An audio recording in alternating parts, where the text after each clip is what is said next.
Ang isabuhay semifinals battle ni na GL at EJ Power ang isa sa mga strong contenders bilang Battle of the Year. Although 7-0 yung naging judging ay sobrang dikit tong battle na to, which inspired me to list down yung mga closest battles ng Flip Top. Karamihan dito ay split decision, yung tipong either way talaga yung battle, or yung mga battles na napasabi na lang si Enigma ng yun yung mga laban na para sa akin panalo silang pareho at panalo lahat. Panalo tayo lahat sa laban na yun. Panalo kayo lahat doon sa laban na yun. Panalo silang pareho. Siguro tama naman na kapag sinabi ko yun yung mga laban na panalo tayong lahat.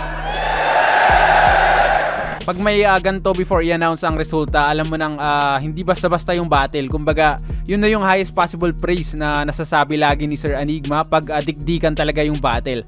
Actually, may mga ilan na ring nag-suggest ng ganitong content. Shoutout sa inyo. At kung may ibang content ideas din kayo guys, comment nyo lang yan sa baba.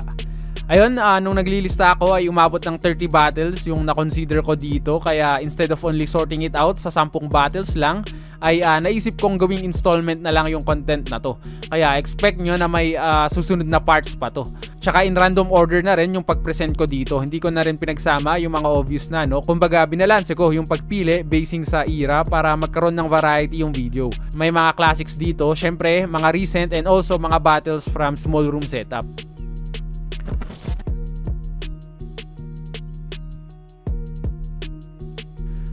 Nagmistulang high-level chess match yung battle na to. Dikdikan ng bara at strategy from two elite battle rap minds. At ang lungkot lang na isa sa kanila ay kailangan malaglag. Unang round ni GL ay sinet up niya agad yung concept niya sa battle, which is yung career timeline ni EJ Power. Nagustuhan ko yung napili niyang point of view dito na parang fan perspective, diba? Kasi somehow naging relatable din siya, lalo na kung isa ka sa mga nakasubaybay sa naging karera ni EJ Power. Ang lakas ng panimula niya pero na-overpower yun ni EJ sa round 1 niya. Para sa akin, naka-establish agad siya na convincing lead after nitong first round. Siya yung nag-adjust naglaro siya dun sa playing field ni GL, yet naging impactful pa rin yung pinakita niya, proving kung gaano kalawak yung range niya as a battle rapper. Madami siyang magandang punto dito na mas rekta yung pagkakasulat, kaya nadadigest agad ng live crowd. May mga moments dun sa round 1 na alam mo yun, makikita talaga na mas superior yung dating ni EJ Power. Parang pinamukha niya na mas relevant yung kanyang pangalan kahit hindi siya ganun naging ka-active nitong mga nakaraang taon. Patay tong current every round, parang rotating brown out. Kaya anong panaman itong idol nyong umaasta na bida? Kung isang comeback lang ng Power, buhay agad yung liga. Kaya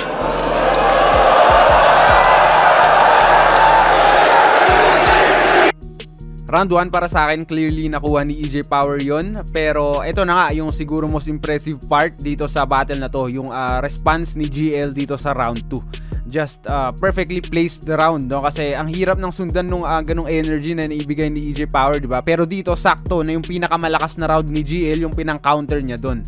Kaya nga parang chess match, diba? Man, yung angles niya dito kung gaano niya na-maximize yung sundalo angle, which is complete shutdown dun sa ibang bara ni EJ Power sa round 2, specifically yung Captain America bar. Yung mga heavy hitters ni GL dito, like yung Colorado bar, and syempre yung detailed writing. Yung tipong kahit setup pa lang ay alam mong malaman and may effort talaga sa kung paano na-construct. Example yung baran niya na yung cheap shot para sa akin naging priceless sa'yo, yung pinangarap mong kalaban ang pangarap ako. Ito talaga yung example ng ideal bar na bulletproof yung setup and punchline. Actually yung setup niya, yung laro sa cheap shot and priceless, pwedeng punchline worthy na yon, di ba? Pero mas hinanapan niya pa rin ng proper conclusion yung bara para mas idiin yung punto. Para sa akin, ito yung naging lamang ni GL sa buong battle, yung mga ganitong siksik na sulat. Talagang feeling main event, yung gigil niya sagad. Pero yung best line ni Abra, GL na agad! Ouch! Yung chip shot para sa akin, naging priceless sa'yo. Yung pinangarap mong kalaban, yung pangarap ako. Ano? Ayon, sa huling ikot na deciding round, naging wide open ulit yung battle after nung slow start ni GL sa round 3 niya. Kaya hindi mo talaga alam kung sino yung in control dahil sa naging takbo ng first 2 rounds na parang nagkaroon ng commanding moments yung dalawa. Nakabawi ng solid si GL dito sa latter part and ginulat na naman niya tayo dun sa kung paano niya na pull off yung ender niya. Kabaliktaran naman yung naging takbo nung round 3 ni EJ Power kasi ang smooth nung simula niya pinasukan na niya nung signature humor niya, no? Tsaka nakakabuo na siya ng momentum hanggang nga sa, alam niya na, story of the battle, nawala siya sa writtens na very uncharacteristic, no? Kasi parang hindi pa talaga nagkakaroon ng major choke or stutter si EJ sa buong career niya eh. Doon na nga naputol yung momentum at hindi na rin ganun dumiin yung impact nung ender niya. Ayun, hindi to nakuha sa video kasi nag-transition na agad sa result. Pero after nung round 3 ni EJ Power, nung live, nagsigawan yung mga tao ng OT, which is ngayon ko lang din narinig sa gantong semifinals matchup. Talagang ramdam din ng mga fans kung gaano kadikit yung battle, at nung live nga ay dumagdag din sa tension yung matagal na deliberation ng mga hurado kasi parang umabot ata ng higit 5 minuto bago sila mag-decide eh. Ayun, one for the books. Congrats kay GL, well deserved, and sana hindi ito yung last time na mapanood natin si EJ Power sa Isabuhay stage.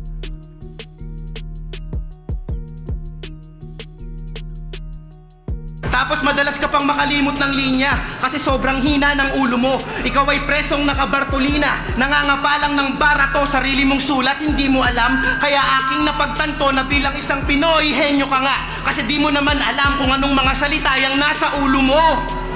Kaya talo ka na kasi ikay rebelde lang na bata, kaya pambata pa lang ang utak. Ako ay rebelde na makata, kaya tawagin mo ako natupak. Di ko na dapat pang patulan ng katulad mong iwan na sa laro. Kaso nga lang ay kailangan mo na yata matauhan na dito isa ka lang datihan na bano. Gusto ko lang palabasin, dito magaling ako ang bida sa taong to. Nagawa ko lumabas ng kahon sa ngayon na sa ganon na ikaw naman na maikahon ko. Kaya sige takbo. Ito ang hurado natin. Ang boto, 4-3. Advancing sa tournament, magigay para kay Sorenyo. Maraming salamat.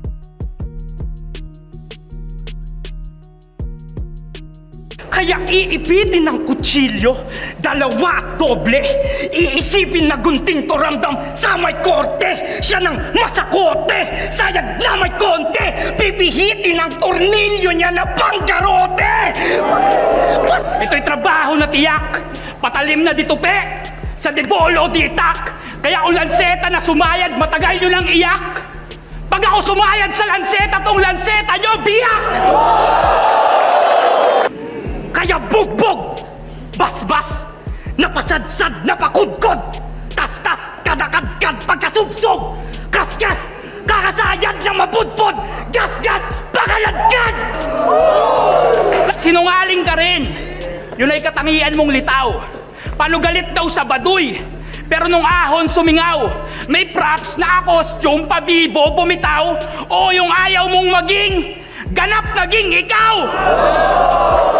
Tournament battle to. Boto ng hurado, 5-2. Advancing sa tournament, magigay tayo lahat para kay Lanceta. Thank you.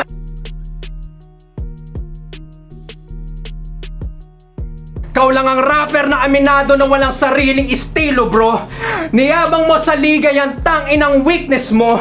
Imbis na benta mo sarili mo, binenta mo sarili mo. Kaya triple kill sa akin ang tanginang yan.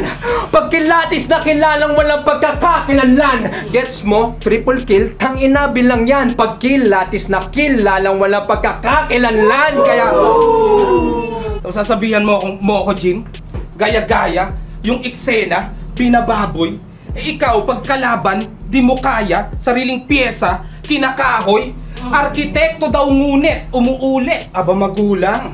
Kapag yung plano'y di sukat, kumukupit ng patagulang. Nilalarawan kong pait, umuukit sa kalaunan. Kaya patay ka sa lasong, gumuguhit sa lalamunan.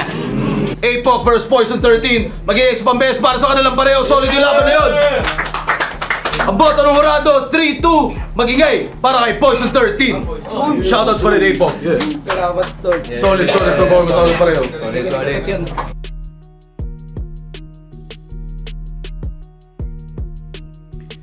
Isa sa mga under the radar na dikdikang Isabuhay battle ay itong Mel Cries vs Elvis. Ito yung mga battle na may sariling flavor, gawa nung ganda ng pagka-complement ng style nila sa isa't isa. Ibang klaseng rap skills yung pinamalas nilang dalawa dito, from aggression, flow, yung talas ng delivery, pati yung consistency ng material at content nila. Ito yung mga textbook battle talaga eh, walang masyadong personalan, hindi nagre-rely sa issues, tsaka balancing komedya lang, at may sarili silang konsepto kung paano umatake. Talagang labanan lang ng sariling style. Actually, nakakamiss din yung mga gantong tipo ng battle. Nung 2014 to, sa second round ng Isabuhay. Di mo ko madadaan sa pagwawala mo! Di mo ko masisindak! Malakas na delivery na may mahinang content ay ambalang, di pa rin iimpa. Ang punto ay sa flow na maganda, huwag kayong papadala. Astig lang sa pandinig, ang bawat bantig, totoo wala pala. Sabak sa Diyo, mapapanga, ligaw na to, mapapanga. Oo, makatanga ito, pagkat lakas mong makatanga, kinangina ka! Isasampal ko sa pagbumuka mo kung ano ang title ng event na to. Kakatayin ko bawat kaalyado mo kung sino mang kumontra, kakatutin ko kahit kaluluwa. Tarantado, tatamaan ka sa akin, taobyag tapang mo, kaya huwag kang tatanga-tanga. Garantisadong gagapang ka pa uwi, galing mo'y madaling gamayin para sapot ng gagamba. Kaya hindi mo na kailangan magtaka o mamangha, hindi mo na rin kailangan magulat at nabulaga, dahil kayang-kaya kitang talunin bata gamit ang aking kataga. Ayun po, Naging split decision yung resulta, 3-2 para kay Melcrice, pero kahit sino talaga pwedeng manalo doon. Personally, nag-edge si Elvis para sa akin, pero ito nga yung frustrating part minsan sa mga tournament battles, di ba? Kasi kung non-tournament to, hindi mo na masyadong iisipin yung resulta kasi alam mo namang nag-perform 100% yung dalawa at naging malakas yung battle. Pero dahil tournament nga at ganito na pareho namang deserving, parang manghihinayang ka din talaga sa malalaglag at sa mga posibleng matchups. Na-point out nga ni Balakid dati to na paano kung naging round robin yung tournament, no? Tas parang point system na lang sa kung sino ang maglalaban sa Final Four, ganun. Kasi sa gantong bracket system ay may mga potential high profile matchup talaga na hindi na nangyayari, di ba? Like dito yung posibleng Elvis versus Batas finals matchup sana. Very intriguing yung matchup na yon, no? At feeling ko magiging dikit din yon kung sakali man.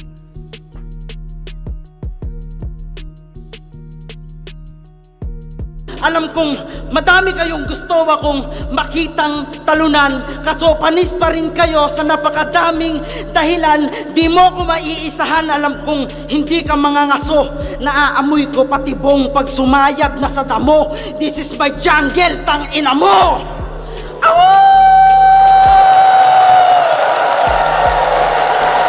Sabi niya, vlogger naman ako, rapper pa ako, is there something wrong? Gago, may bulldog na kasi sila, di na nila kailangan ng husky doon. Paano kasi? Bida-bida gusto agad si Coco palitan ng role. Siya daw papalit kay Tanggol. Sino ka? Si Tahol. Pwede lang, pareho silang panalo dun. Pero ang boto ng Urado, 3-2, advancing sa isa buhay, mag-iay tayo lahat para kay Husky.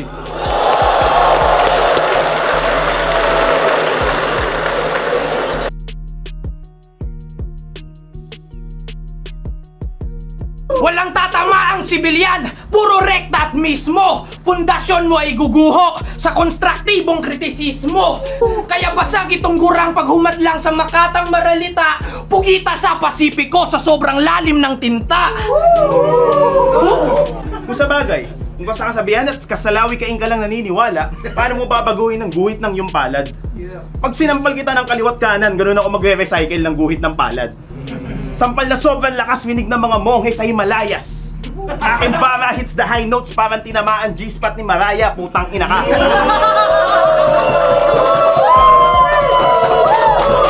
Zen Luke vs Harlem. Tanga na yun ang laban, mag-i-ace pang-best para sa alam ng pareho. Tanga na, tingin ko lahat naman sang ayon talaga. Kung non-tournament battle to, putat, isa yun sa mga ilang tabla sa buong liga. Pero dahil tournament to, advancing sa tournament, boto ng Maurado, 3-2, magingay para kay Zen Blue. Shout out Harlem. Bagong response.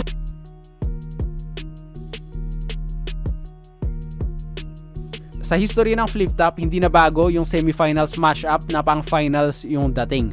Halimbawa na lang yung 2023 sa buhay semis ni na Invictus at JD. Isang MC na may high level na sulat pero may kulang sa delivery, laban sa isang MC na may malakas na delivery pero may kulang sa sulat. Kaya on paper parang alam mo na agad na pwedeng maging tricky sa hurado yung battle na to, sa kung alin ba yung bibigyan nila ng timbang dun sa clash of style na yon.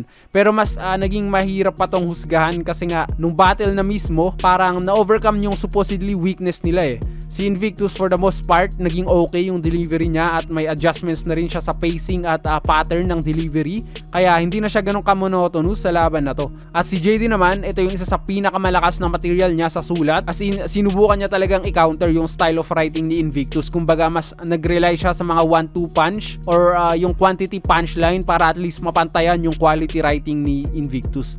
Pwedeng toss up to kung i-consider lahat ng aspeto ng battle rap, no? Pero tingin ko on point yung paliwanag ni Mot sa judging niya. Yun yung perfect conclusion sa battle na to. Mula sa kaliwat kanan kung inyong natandaan.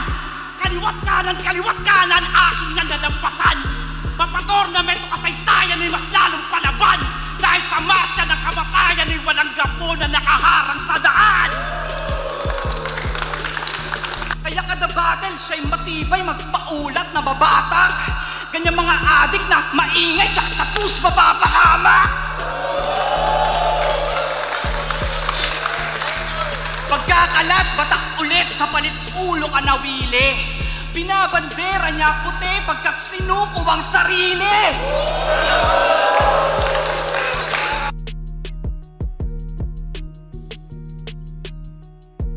Usapang rebat, matalim ka? Sa akin di ka qualified, mala Jordan ako pag nagbalik. May bit-bit na 45, ano, minaliit nyo ako sa lineup? Wala ba akong ibubuga? Bubulagin ko pananaw nyo sa isabuhay kapag tinanggal ko tong mata. Kaya bigyan nyo ako ng rason para matakot ako sa'yo. Suntok sa buwan ka ba talunin? Tangina mo, taon ko to. Noon, Baba, Yoga, si Christopher John Wick. Ngayon, Baba, Yaga, Christopher John Wick. Subukan mo lang gawin dito si Ann ang topic. Bukas na bukas sa presinto, ikaw na ang topic. Sobrang solid. Ang bota ng Horado. 4-3. Advancing sa tournament. Magigay para kay Shea.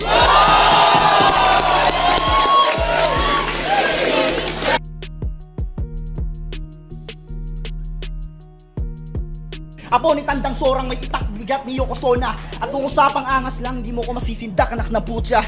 Yung level ng angas mo, pan 13 kabalyeros lang, sa akin pan 13 Mara Salvatrucha. Palpak, puro satsat lang ang tinatarak mong ulat. Sige, saksak pa sa harap nang malaman mo kung gano'n nakakunat. Kung isa ka sa mga kabalyerong di sanay makipagduelo, kung walang asintadong binubuhat, ani mo'y mga ngasong naninirador. Kahit alam mong asong lobo ang makakasalubong mo sa gubat. Putang ina mo! Ano, nayayabangan kayo sa akin? Ano gusto nyo sa battle? Magpakita ako ng takot? Humble? Basta sobrang pagpapakumbaba ko sa iyo eh. Sa impyerno tayo umabot. Time ngayon ka magmalalim. Kontra sa aking pagbabalik. Ako'y lindol kung saan malalim. Yun ang una kong niyayanig. Ang boto, 5-0. Para sa inyo lahat kasi wala talaga nanalo. Patas na sabi lahat ng judges.